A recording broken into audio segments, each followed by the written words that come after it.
Welcome back to the place where the spotlight feels intimate and every whisper has weight. Welcome back to Lights on Turkish Stars. If you have a soft spot for the moments behind the camera, the looks that say more than press releases, and the feelings that rarely make it into headlines, you're exactly where you should be. Tap subscribe, ring the bell so you never miss a heartbeat, and if you want to stand even closer to our stage, the join button is just below, ready to welcome you into the circle that keeps these stories alive.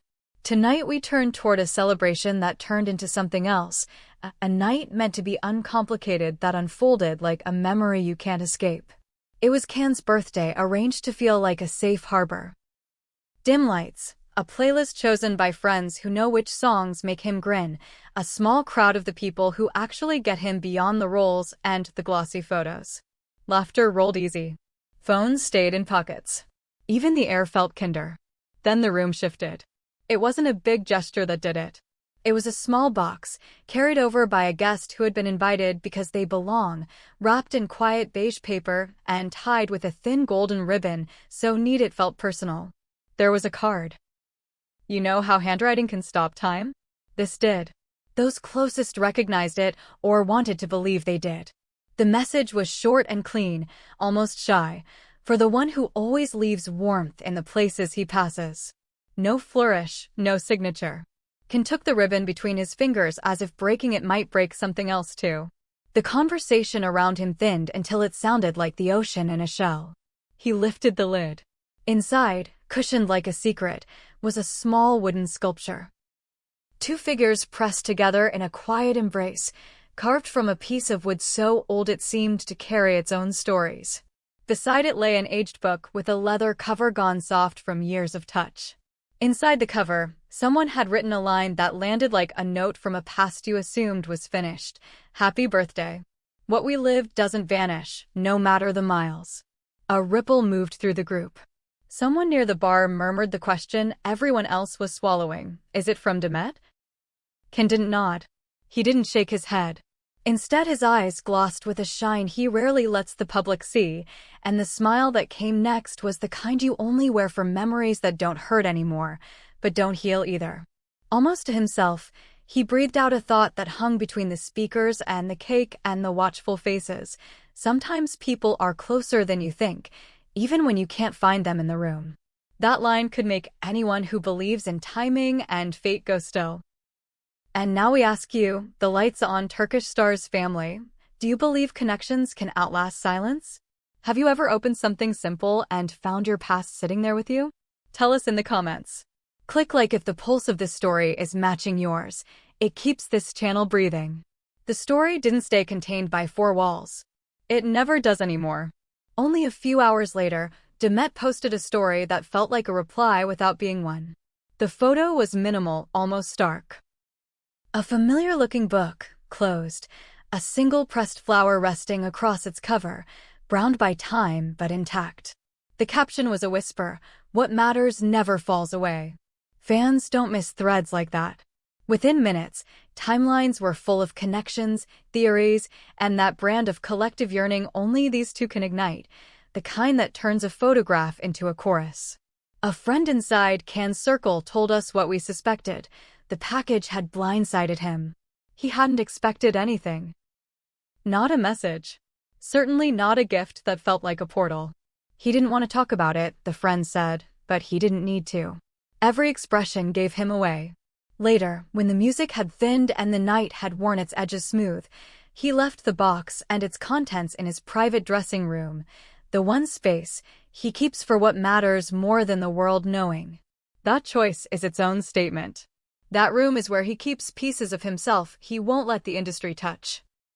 Demet hasn't made a public statement, and maybe she never will. Yet the media did what the media does, pulling the threads into headlines, asking questions no one involved is prepared to answer out loud. Is this a bridge back? Or is it a soft closure, a way of saying I see you, I honor what we were, and I'm walking differently now? On set, in the hush between takes, Ken offered a thought to a colleague, unaware or unbothered that crews have ears.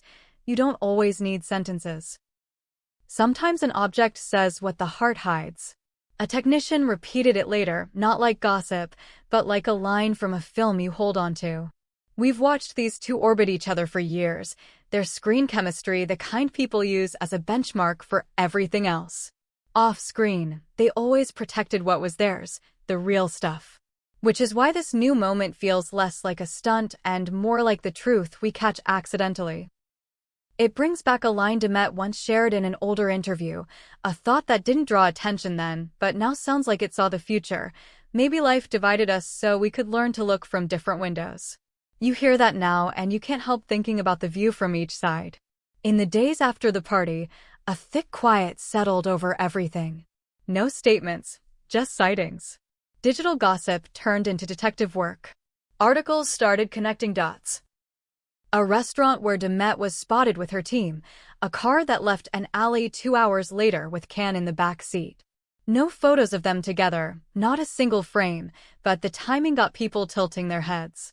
Add to that an anonymous stylist's detail about Demet's week.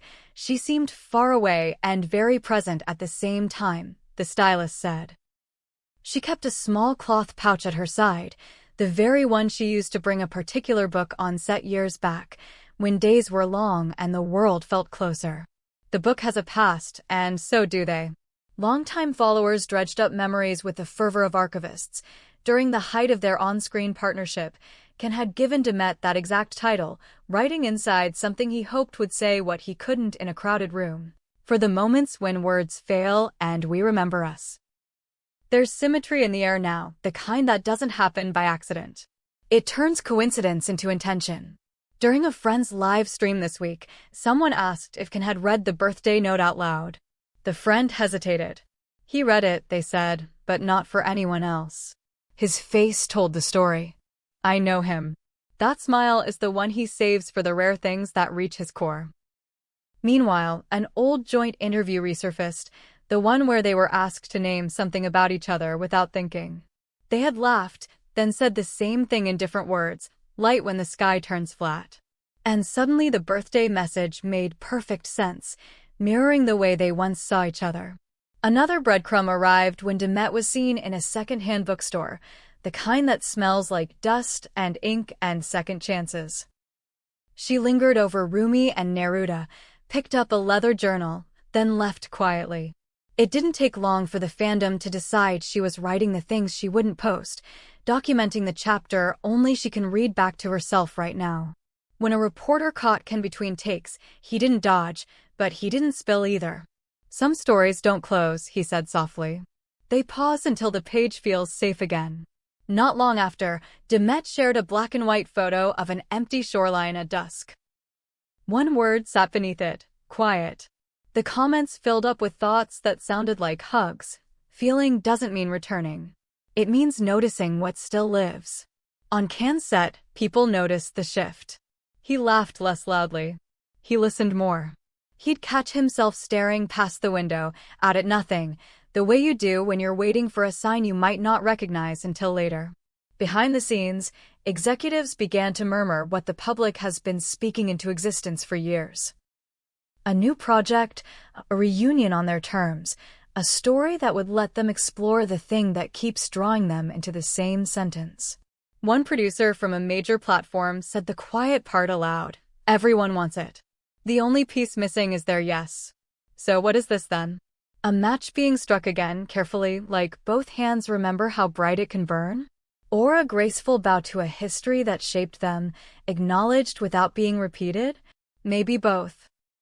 Maybe the gift and the book and the whispers are not a promise of a comeback or a goodbye, but a recognition that some connections don't fit cleanly into either word. They exist where language runs out. What do you believe comes next for Can and Demet? Can a carved embrace and an old book open a new door, or simply let a past room breathe? Tell us below. Your theories, your stories, your own moments of unexpected remembrance, leave them for us to read. Thank you for spending this time with Lights on Turkish Stars. If this deep dive felt like a conversation you've had with yourself at midnight, tap subscribe, hit like, and share it with a friend who knows your history. And for those of you who want to help us keep the lights warm and the stories honest, the join button is waiting. Until we meet again, keep listening to pauses, keep watching subtleties, and keep looking for the lines between the lines.